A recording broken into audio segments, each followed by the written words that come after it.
My name is John Zach. I'm a professor in biological sciences here at Texas Tech, also co-director of our climate center with Dr. Hake. And it's my privilege to be able to introduce a longtime colleague and friend, Dr. Cater Hake. Cater is the Vice President of Agriculture Environmental Research for Cotton Incorporated. And this group is part of the larger effort to look at the sustainability and climate impacts of cotton growing around the country. And Cater had his early start here in West Texas with some of the seed companies, Delta Pine, for example, before moving on to Cotton Incorporated. But I want to mention something about Cater. I think it's important for our listeners to know. One of the examples of somebody who works on a research area and works with researchers across the spectrum to help solve problems is Cater Hake. Cater has worked with cotton producers across the United States and internationally to help solve problems, whether they're dealing with economic or whether they're dealing with climate related issues. He's one of the few people I know that really works diligently to help solve problems that come up with producers. And he's a great example of how to do the co-production of science. So it's a real privilege to have him present to our group tonight. As Randall said, if you have questions after his presentation, please put them in the Q&A, and I will be monitoring that and asking Cater those questions. So please join me in welcoming Dr. Hake, and thank you very much, Cater. Thank you, John. I really appreciate, and I'm going to try to figure it out here and share.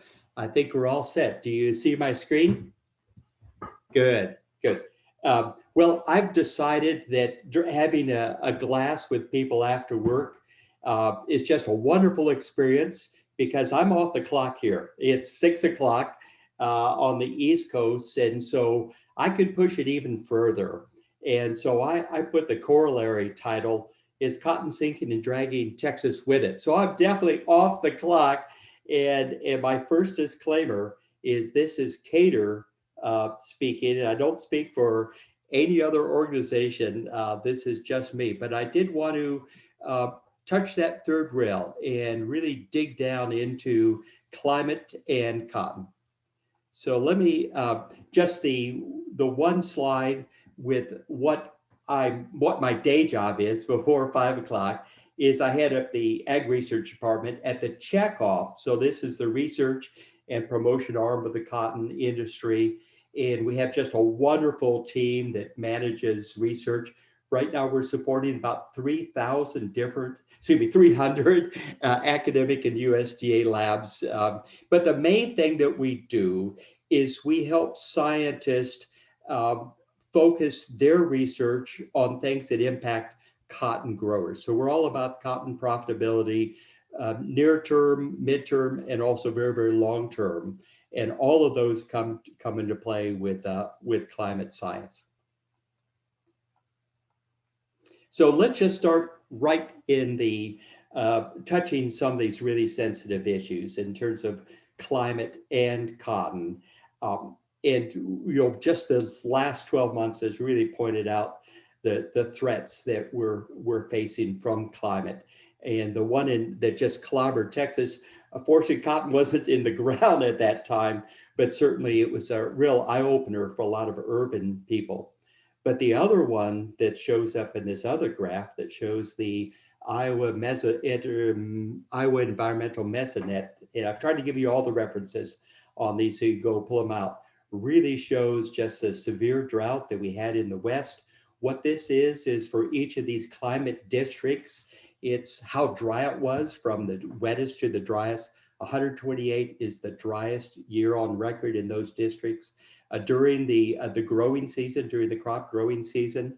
And all those squiggle lines are just tremendous storms that came in, the hurricanes that came in. We went way through the Greek alphabet, and these clobbered cotton.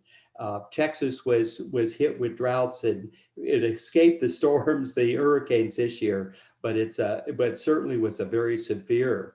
And what makes these things so severe partially is the fact that the number one tool that growers have to adapt to climate change is being eroded from them, which is irrigation. Small amount of water just does wonderful things for keeping cotton going during heat waves, or starting a cover crop, getting that started, or setting a fertilizer, or setting a herbicide. So the water's a tremendous, and we're very familiar with this decline, and I know other speakers have covered that, but it's also individual wells.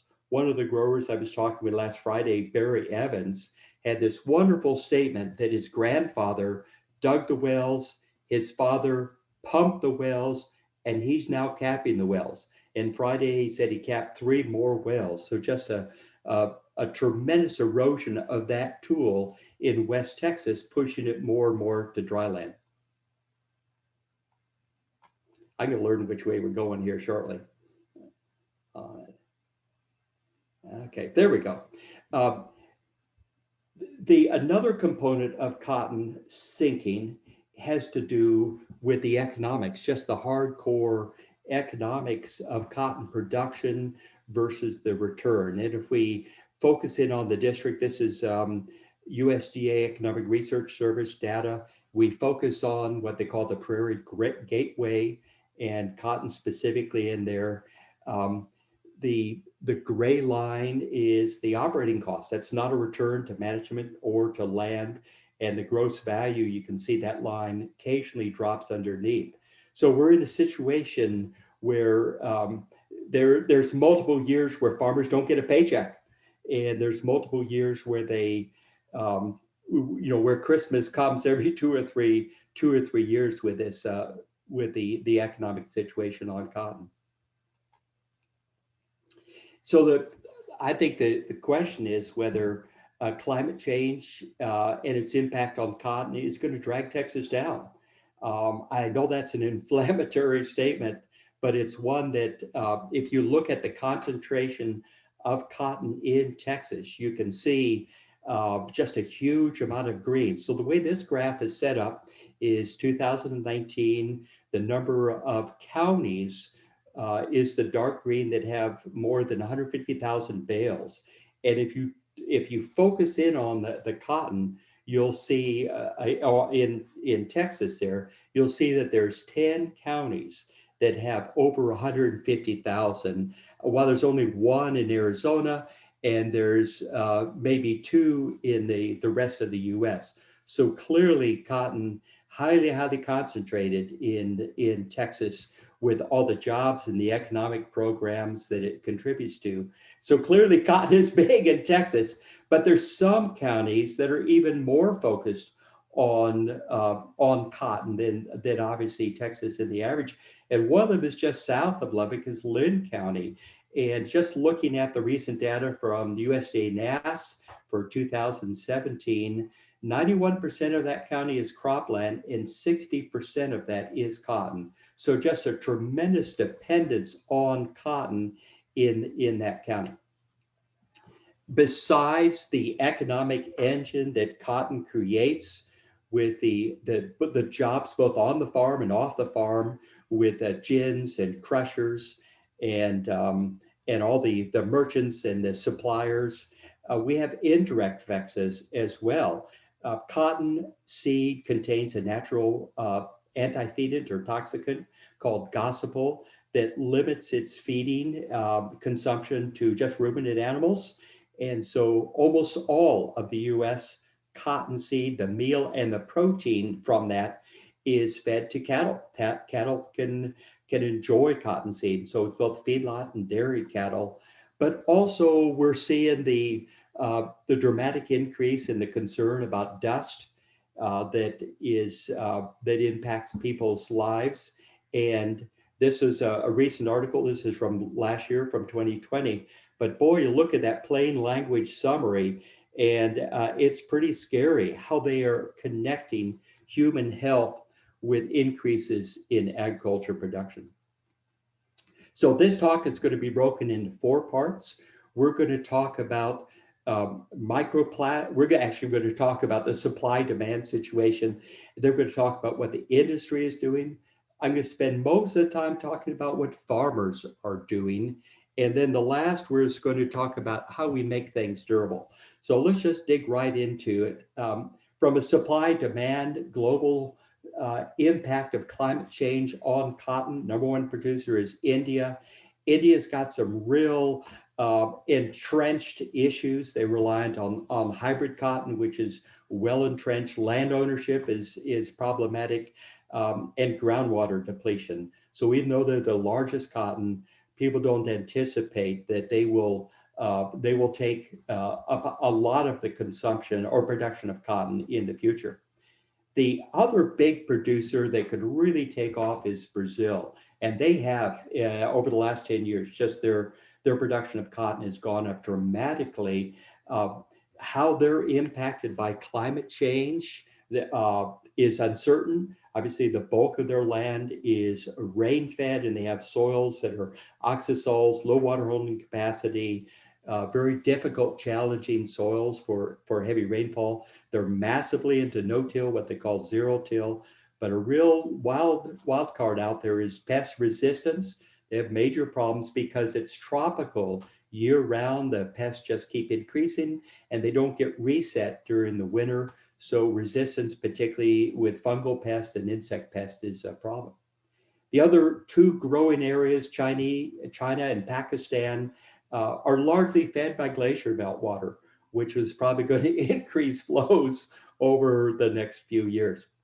But the one area on cotton's demand, I think that's going to be really beneficial for cotton, and why you're going to be getting the feeling that I'm not saying that cotton is going down the tubes, is the microplastic issue. We are beginning to see more than just that microplastics is impacting fish. We're seeing articles like this one in Science that came out this year, alluding to all the ways that the microplastics coming out of your wash machine can lead to human health challenges. And that is a real driver for consumers. The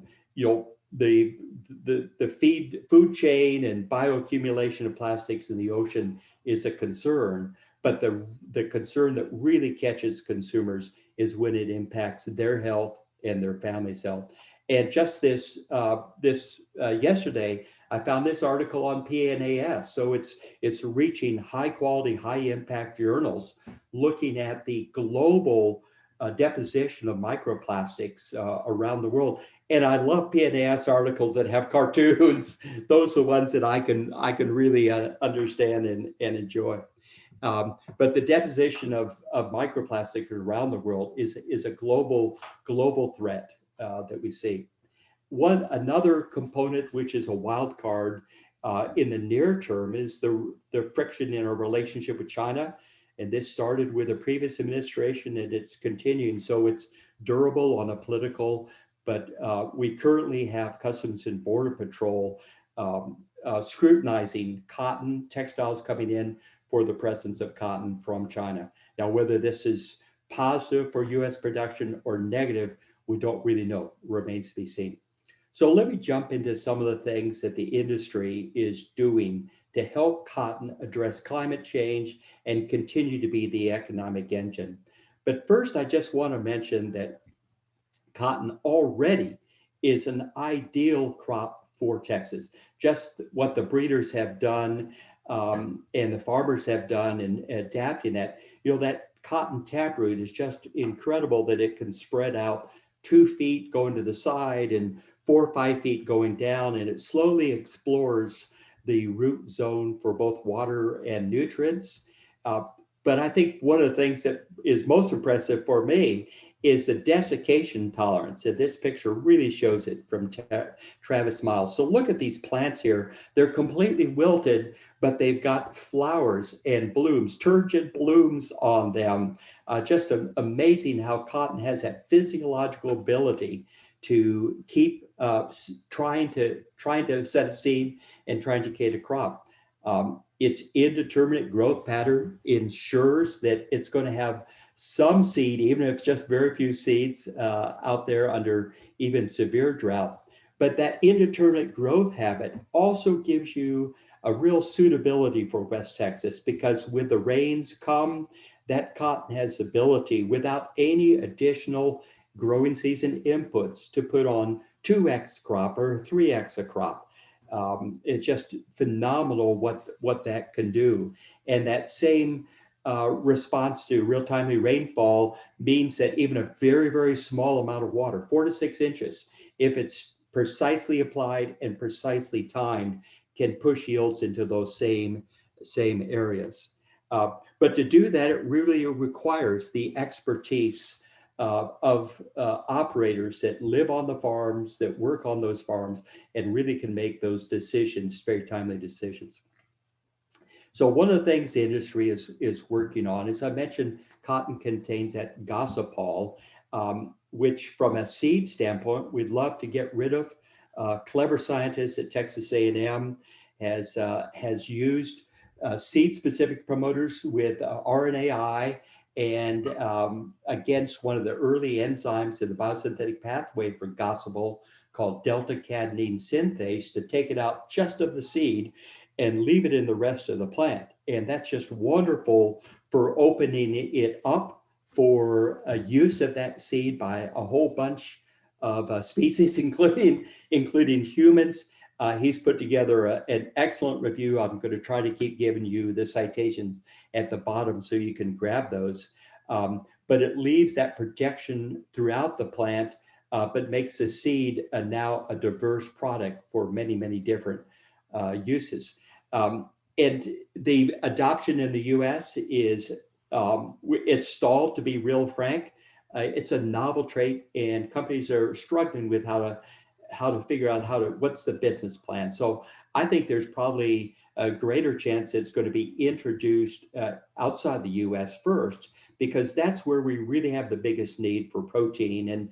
And if all of the world's cotton had this kind of trait in it, it would feed the annual protein requirements for 600 million people. So just a wonderful contribution to the world, or more likely fed to very efficient converters of feed to food, such as fish, poultry, and swine, who are at least 4x more efficient than cattle in that conversion, and having a very dramatic impact on greenhouse gases because of the relative greenhouse gas emissions with those species versus cattle.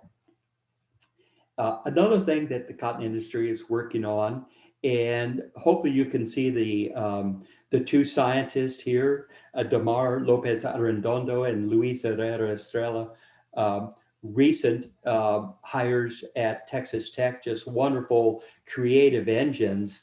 And they've created a cotton plant, which with help from Kirti Rathore, the same Kirti at Texas A&M, that tolerates a modified version of phosphate fertilizer. It's called phosphite. And they found the bacteria that converts phosphite into phosphate, and the plants recognize phosphite. It mimics it, but it doesn't engage in the biochemical reactions. And so if we just using collaborators at College Station Muthu, Bhagavethyanam, looking at the impact of phosphite, and with the tolerant cotton, no injury, conventional cotton, some, but our number one scourge for a weed, Palmer amaranth, we're getting some suppression with the phosphite as a fertilizer. And Muthu is working on trying to refine that application, that use of that potential weed suppression strategy.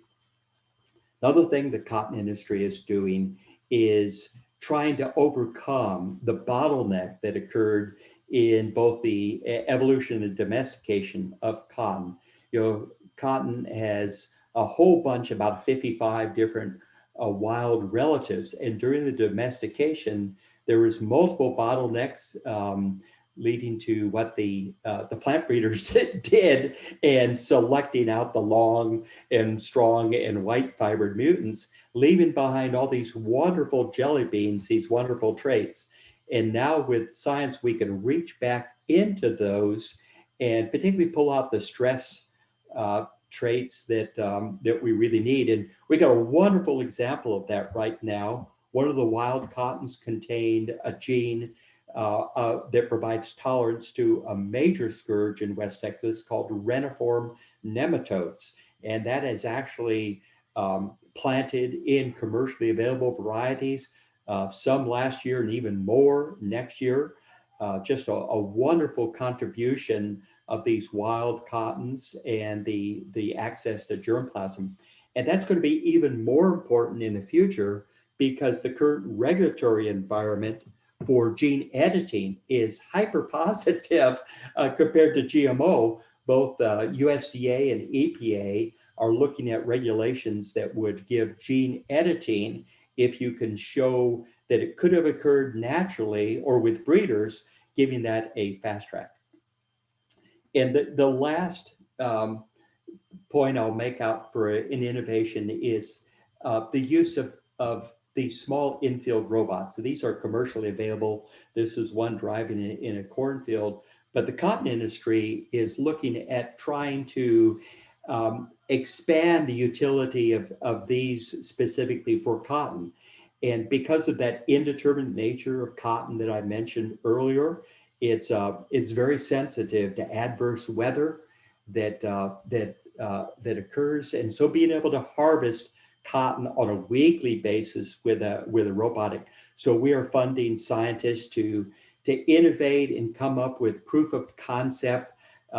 Growers like to say that bucket's not going to pick my cotton, but these are early, very early prototypes to demonstrate the concept. But the idea of having these small robotics that could harvest 10 or 15 acres instead of the commercial picker that you buy new, costs $1 million, and it harvests 2,000 to 5,000 acres. So having that small scale would really help not only smaller farmers get into cotton, but also protect cotton from adverse storms in the fall, like we saw this year with the hurricanes coming through.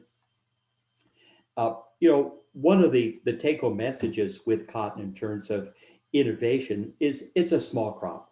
And so we've got to look elsewhere to steal great ideas. And the cotton industry has done that with genetics and with automation and with machine learning. So we're looking very, very hard to steal great ideas wherever we can get.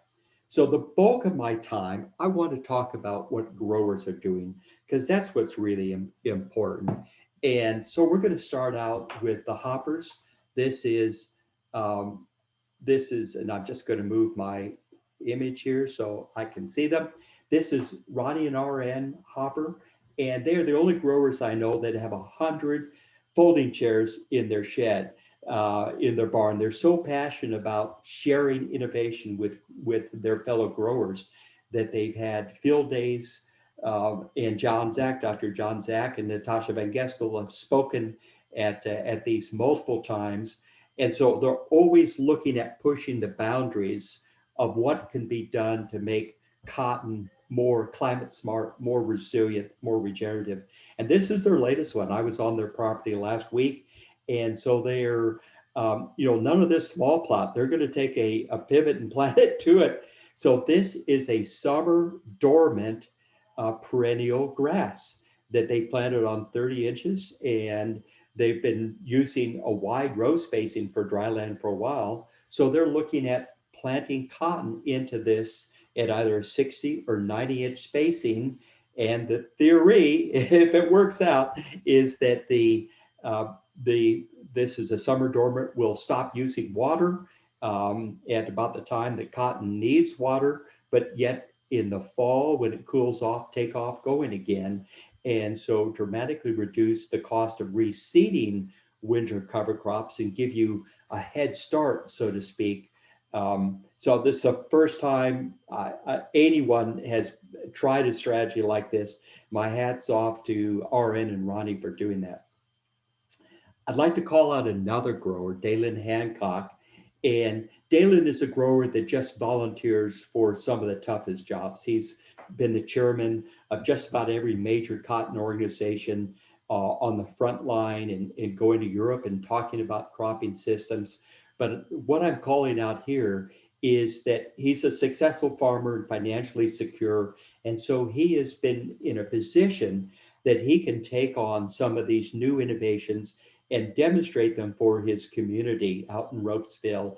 So 1,000 acres of a no-till dryland cotton 1 year, with his neighbors really questioning if he'd lost his mind, turned out pretty well. But that willingness to for farmers that are secure to really demonstrate this on the kind of acres that is meaningful, my hat's off to Dalen. Another grower that's innovating like crazy is an organic grower in O'Donnell, and he is just the best farmer I know at setting up equipment. And last week he demonstrated his latest gizmo that he's working on with Dr. Peter Dautre at Texas Tech, is using very gentle finger weeders to stir the soil right around the drill row, right around the plants, without breaking the plants. And his focus, since he's organic, he's cultivating, but he cultivates extremely shallow, 1 to 2 inches deep. So he says this tractor is only using 0.2 gallons per acre per pass. So very little energy to move that tractor across the field and very limited soil disturbance. Another grower that Chris Verrett from Rawls, Texas, that benefits from the long-term relationship that his family has with landlords. You know, the bulk of the West Texas cotton is owned by people that don't farm it. And so Chris is farming other people's land in addition to some of his family land, but his family has developed a long-term relationship with him where he's been able to convince them that growing cotton every other year is more profitable in the long term and certainly more beneficial for the soil. So he uses that alternate year to grow summer cover crops and doesn't harvest them. It just builds up. So he's got organic matters at 4 times what's growers that would normally till. Just a tremendous success story, because of that relationship with landlords. I'll also call out Barry Evans at Cress, who is also another pioneer in volunteering his time and leadership. And here, working with Dr. John Zach and Dr. Natasha Van Gestel on the citizen science effort to solve probably the biggest challenge for farmers in West Texas is creating healthy soils without water. How do you do that? And Barry's been very instrumental in innovations and helping other growers get involved in pushing the boundaries of soil health. So the last part of my talk, and I'm just going to check the time, see how we're doing. Yeah, 20 minutes, we're in good shape. I want to talk about how we make these innovations durable, because clearly you can pay growers to do something for a couple of years. And if the incentives are there, they'll do it. But when the funding stops or the policies change, those innovations, those actions can be lost unless you make them durable.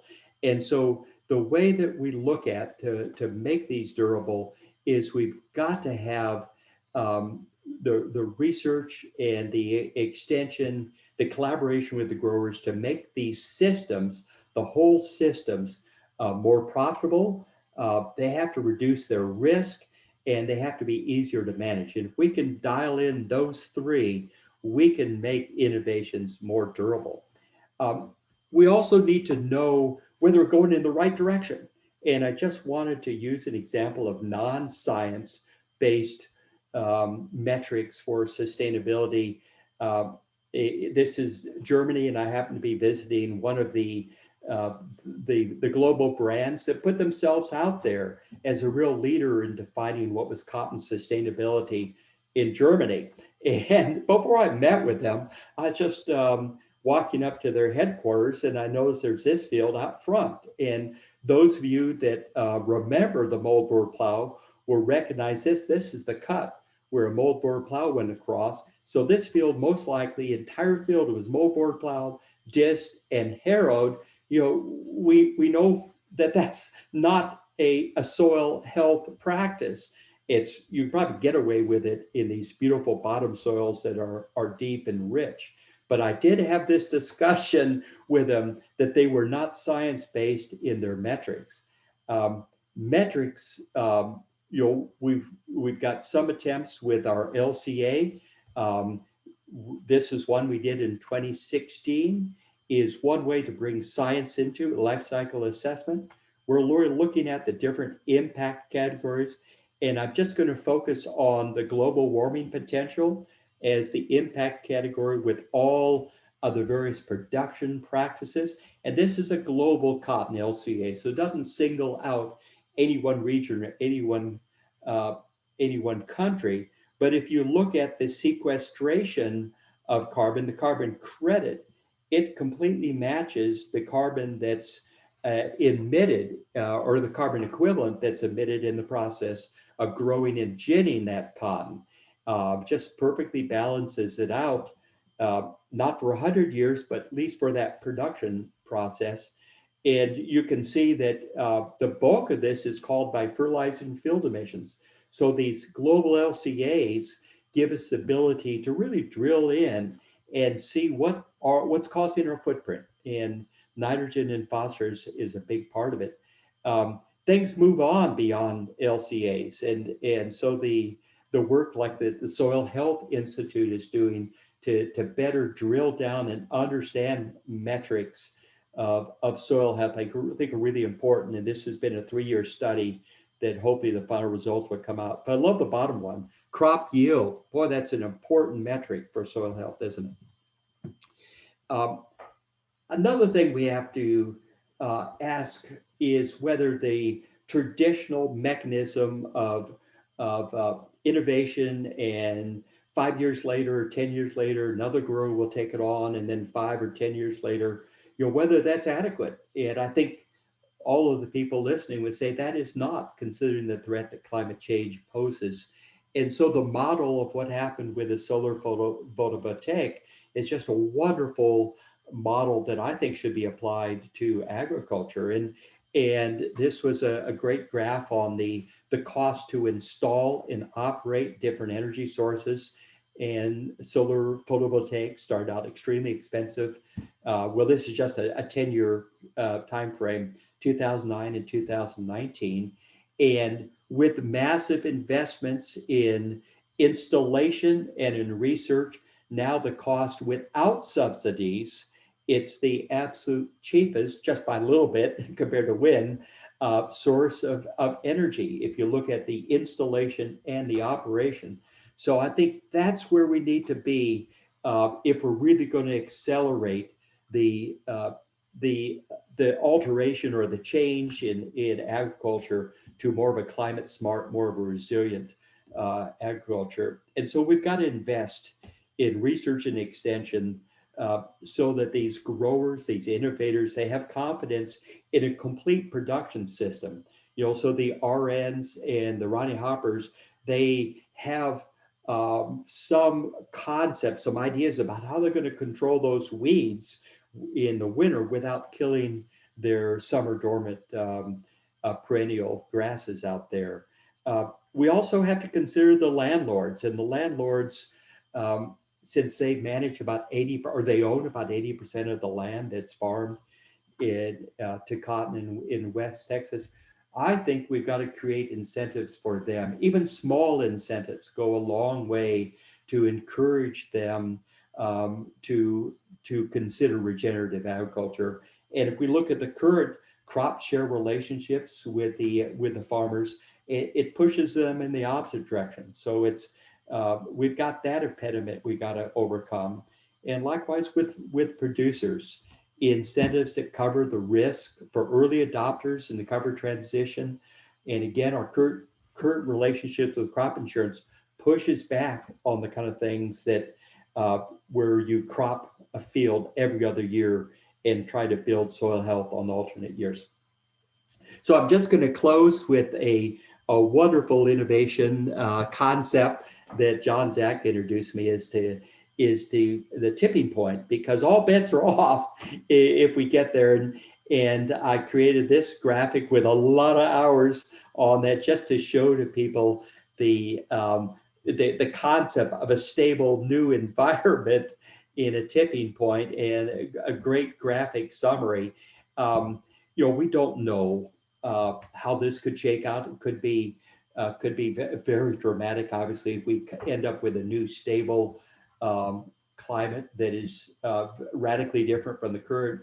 But I think what we can say is that the conservation tillage, the cover crops, the careful use of water, use of rotations, the regenerative agriculture is going to help agriculture just about regardless of what comes our way. It's just extremes of weather and climate. These kind of practices the growers are working on are going to be beneficial. So let me just conclude by saying that I think that even if we can't make beer out of cotton, and actually we can, we've got some programs breaking enzymatically down cotton into sugar as a way to recycle cotton when it's in a mixed fiber. But cotton is ideally suited to Texas. It's genetically adapted to the climate, and it's highly responsive to the inputs. And I think that investments will keep it strong. You've got the most robust research and extension team. You just need to power it with resources and watch it bloom. And you've got the most innovative growers. We just need to provide them the tools and incentives and watch them prosper. And then we've got to link these two groups together, such as the way that Dr. Van Gestel and Zach are doing with citizen scientists. This was in Science just a couple of weeks ago on carbon capture, marches toward practical use. What I really hope that is someday we see this article in Science that really talks about regenerative agriculture as a way to address that. And with that, let me stop sharing, and hopefully we still have people there.